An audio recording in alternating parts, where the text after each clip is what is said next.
Recipe ಚಾನಲ್ಗೆ ಸ್ವಾಗತ. ನಾನು ಬಾಳೆಕಾಯಿ ಪಲ್ಯ ಮಾಡ್ತಾಯಿದ್ದೀನಿ. ಅದಕ್ಕೆ ಒಗ್ಗರಣೆ ಹಾಕ್ತಾ ಇದ್ದೀನಿ ನೋಡಿ. ಒಂದು ಸ್ವಲ್ಪ ಎಣ್ಣೆ, ಒಂದು 2 ಸ್ಪೂನ್ ಎಣ್ಣೆ, ಒಂದು ಅರ್ಧ ಸ್ಪೂನು ಸಾಸಿವೆ, ಒಂದು 1/4 ಸ್ಪೂನ್ ಜೀರಿಗೆ, ಕಟ್ ಮಾಡ್ಕೊಂಡಿರೋ ಈರುಳ್ಳಿ ಮತ್ತು ಕರಿಬೇವಿನ ಸೊಪ್ಪು.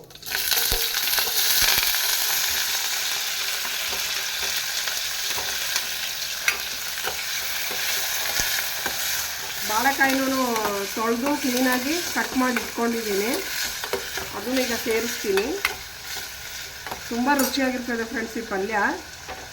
ಅಂದರೆ ಹೊಟ್ಟೆಯಲ್ಲಿ ಕೂದಲು ಏನಾದರೂ ಹೋಗಿದರೆ ನಮ್ಮ ಕಣ್ಣಲ್ಲಿ ಸೇರಿಕೊಂಡಿದ್ರೆ ಅದೆಲ್ಲ ಈಚೆ ಬರುತ್ತೆ. ಈ ಬಾಳೆಕಾಯಿ ಪಲ್ಯ ಆರೋಗ್ಯಕ್ಕೆ ತುಂಬ ಒಳ್ಳೆಯದು. ನೀವು ಒಂದ್ಸರಿ ಟ್ರೈ ಮಾಡಿ. ಈರುಳ್ಳಿ ಚೆನ್ನಾಗಿ ಫ್ರೈ ಮಾಡ್ಕೊಳ್ಳೋಣ. ಸ್ವಲ್ಪ ಅರಿಶಿನ ಪುಡಿ ಹಾಕ್ತಾಯಿದ್ದೀನಿ ಒಗ್ಗರಣೆನಲ್ಲೇ. ಈರುಳ್ಳಿ ಚೆನ್ನಾಗಿ ಬಾಡಿಸ್ಕೊಳ್ಳೋಣ. 1 ಸ್ಪೂನ್ ಅಚ್ಕಾರದ ಪುಡಿ ಹಾಕ್ತಾಯಿದ್ದೀನಿ.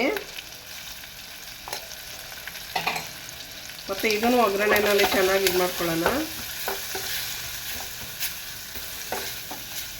ಸ್ವಲ್ಪ ಧನಿಯಾ ಪುಡಿ ಹಾಕ್ತೀನಿ. ಒಂದು ಅರ್ಧ ಸ್ಪೂನ್ ಧನಿಯಾ ಪುಡಿ ಹಾಕ್ತೀನಿ. ಅದು ಫ್ರೈ ಮಾಡ್ಕೊಳ್ಳೋಣ.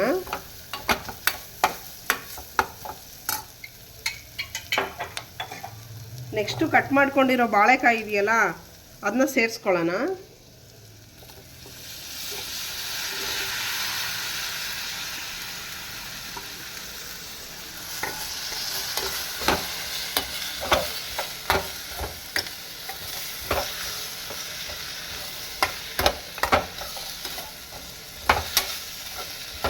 ಎಷ್ಟು ಉಪ್ಪು ಸೇರಿಸ್ಕೊಳ್ಳೋಣ. ಮತ್ತು 1 ಟೊಮೆಟೊ ಕಟ್ ಮಾಡ್ಕೊಂಡಿದ್ದೀನಿ, ಅದನ್ನು ಸೇರಿಸ್ಕೊಂಡು ಸ್ವಲ್ಪ ಇದು ಒಂದು 5 ನಿಮಿಷ ಬೇಯಕ್ಕೆ ಬಿಡೋಣ. ಇದೆಲ್ಲ ಚೆನ್ನಾಗಿ ಮಿಕ್ಸ್ ಆಗಿ ಬೇಯಲಿ. ಈಗ ಒಂದು ಸ್ವಲ್ಪ ಪಲ್ಯಕ್ಕೆ ಕಾಯಿ ತುರಿ ಹಾಕ್ಕೊಳ್ಳೋಣ. ಹೆಚ್ಚಿರೋ ಮತ್ತು ಕೊತ್ತಂಬರಿ ಸೊಪ್ಪು ಹಾಕ್ಕೊಳ್ಳೋಣ. ರುಚಿಗೆ ಒಂಚೂರು ತುಂಬ ಚೆನ್ನಾಗಿರ್ತದೆ. ಮೇಲೆ ಒಂದು ಸ್ವಲ್ಪ ಕೊತ್ತಂಬರಿ ಸೊಪ್ಪು,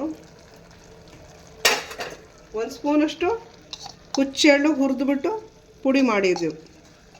ಹುಚ್ಚೆಳ್ಳನ್ನ ಹುರಿದ್ಬಿಟ್ಟು ಸ್ವಲ್ಪ ಲೈಟಾಗಿ ಹುರಿದ್ಬಿಟ್ಟು ಪುಡಿ ಮಾಡಿರ್ತೀವಿ. ಅದನ್ನು ಒಂಚೂರು ಸೇರಿಸ್ಕೊಳ್ಳೋಣ. ಈ ಪುಡಿ ಹಾಕಿದ್ರೆ ಈ ಪಲ್ಯ ತುಂಬ ರುಚಿಯಾಗಿರ್ತದೆ.